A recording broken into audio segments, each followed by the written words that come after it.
Alright, had an errand to run downtown, and I figured if I'm going to be there, I might as well try to go film in the park. I was dropping off some of my philosopher coins, which you can see in another one of my videos at a local, what do you call it? That's one of those stores where they sell stuff for you. A consignment store. So anyways, since the consignment store and downtown are located near the city's park, I figured I'd go to the park afterwards and fly around a bit, hopefully. Jiminy Christmas, it was hard to find any place that wasn't completely populated by drug addicts. Just a spot near the baseball diamond. Seems about the only place I can get away with. They're still roaming around. You're going to hear some of them in the background every once in a while, but fortunately, none of them mess with me. Helps if you're a big, scary-looking guy, I guess. Oh, what a terrible takeoff. Oh, my God.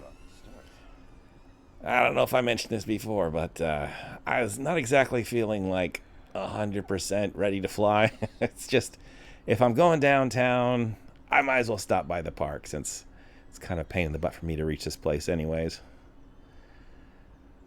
Let's see, I figured I'd try some, see if I can do some more split S's.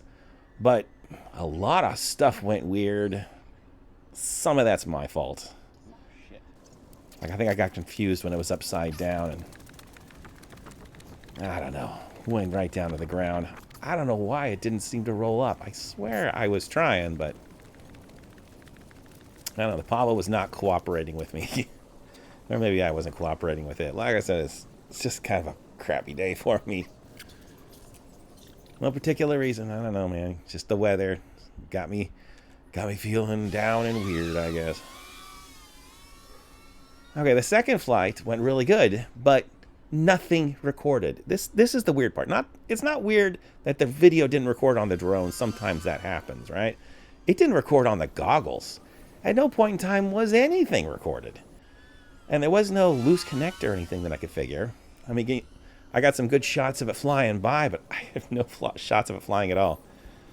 Which is too bad because at this point, I really was back in my game. You know, I felt good. I felt like I was flying steady, doing some pretty good tricks, nice, you know, close to the ground flying and stuff, but it didn't record any of that. Now the weird part is, I take out the battery, I flip in another battery, everything's fine. There was no indication of any problem. It didn't have any damage. It was weird that the crash didn't knock out the what it did, it knocked out the cord to the battery, but didn't knock out the battery. I don't know. It's just one of those weird things. See, it's recording fine now. Everything's great. Oh my God, I'm flying too fast. You know, the nice thing about flying in that office park area is there's good, like, 20 or 30 feet in front of me where there isn't anything I have to worry about running into. I fly around in this park, there's immediately stuff I have to worry about. So that few seconds it takes me after takeoff to, like, chill out a bit, bring the controls under control, yoke all of that power so I can actually have some, so it's manageable.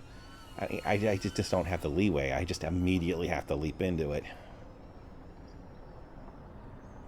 I'm still not good enough on manual, I think, to fly in a really tight area. At least not with something as fast as the Pavo, which is just, well, you can see it. It's pretty fast. You know, for something that's just, barely larger than a whoop. Like just a smidge larger than the little tiny one, the little 1S I have. It has crazy speed. There's a lot to like about the Pavo. There's a lot of things not to like about the Pavo. I've made a list.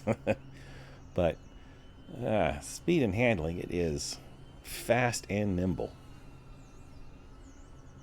As one would imagine, that much power stuffed in such a tiny little package. That thing is always like on a razor blade.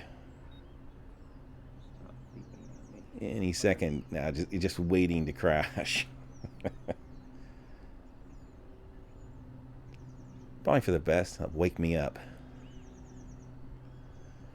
Oh, I've been so run down lately.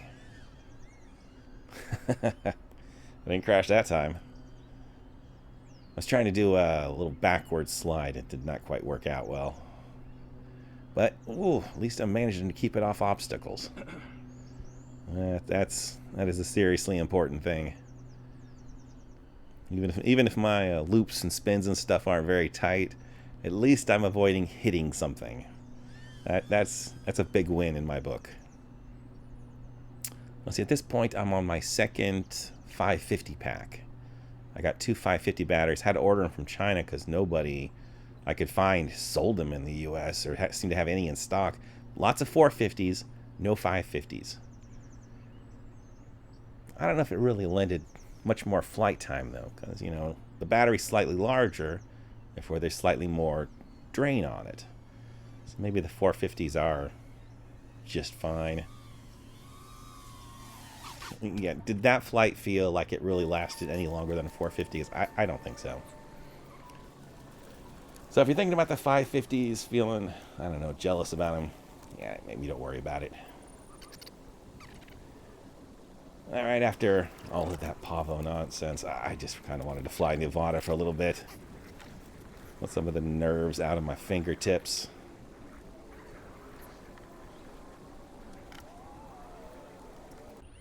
Fly with something that's reasonably dependable and, you know, tame. Maybe not necessarily tame, just not entirely insane. Like the Neo's really tame. I wouldn't necessarily say the Avata 2's super tame, but compared to the insanity of the Pavo, it's much chilled out. It's much dialed back. I also have nice slow approaches on the gaps, so I don't have to. I can squeeze in some small areas and don't really have to worry about just hammering them or hitting it precisely.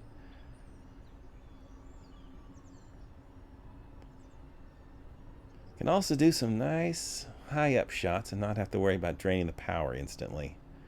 Every time I do something like this with a Pavo, the battery just says, "I am dead." And I have to wait a few seconds for the power to come back up again. I mean, even the battery is completely new. If I go straight up in the air like this, the battery just immediately goes right down to 10.6. Starts flashing low battery. Stuff starts looking weird all over the screen. And of course the Avata with its enormous battery and their lithium-ion batteries, I think. They're not the lithium polymers. So they don't have a huge amount of power they can pour out really fast, but they have a nice steady amount of power. So I have lots of time to screw around in the air. And I can draw... Ooh, that tree branch almost got me. I can draw like plenty of power from it and not have to worry about running out almost immediately because there's just such big reserves. They're slow reserves, but they're big reserves. I'm told you can get lithium-ion backs for just about any drone out there. Well, you know, DJI just makes it so easy since they have such nice ones already made. I haven't put too much time and effort into looking into lithium-ion packs for regular quads. Probably should.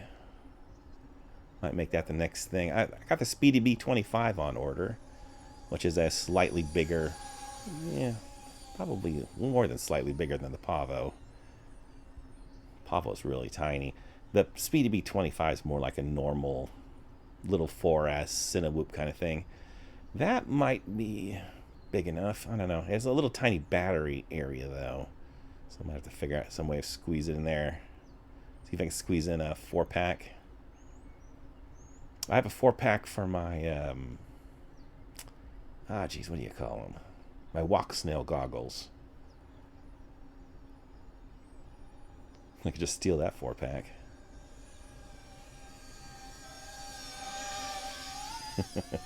Little steady flyby. None of the flybys with the Pavo were anywhere near that speed unless I was trying to stop. Kind of wanted to fly into the children's park, but I couldn't tell whether or not there were people inside there. Thank goodness I didn't, because when I walked by there later, oh my god, it was loaded full of kids. But for some reason, I didn't spot anybody in there from that one shot just there. I mean, I don't know, you just saw the same shot I did. Did you see anybody in there? It looked like it was empty. When I walked by there a few minutes later, there was like 20 or 30 kids all over the place. Man, that would have pissed off so many parents if I would have flown in there. Thankfully, I wimped out. And the only reason I wimped out is because I thought that the only entranceway was barred. So if I crashed in there, I'd have a hell of a time getting my drone back out. So thank goodness for misunderstandings, I guess. Yeah, there's my little leaf blower. It's not too many leaves left, but the few leaves that are left, I can definitely knock around with this. Alright, I don't know. I don't think you can really see it in the video, but I have been bitten up by so many mosquitoes.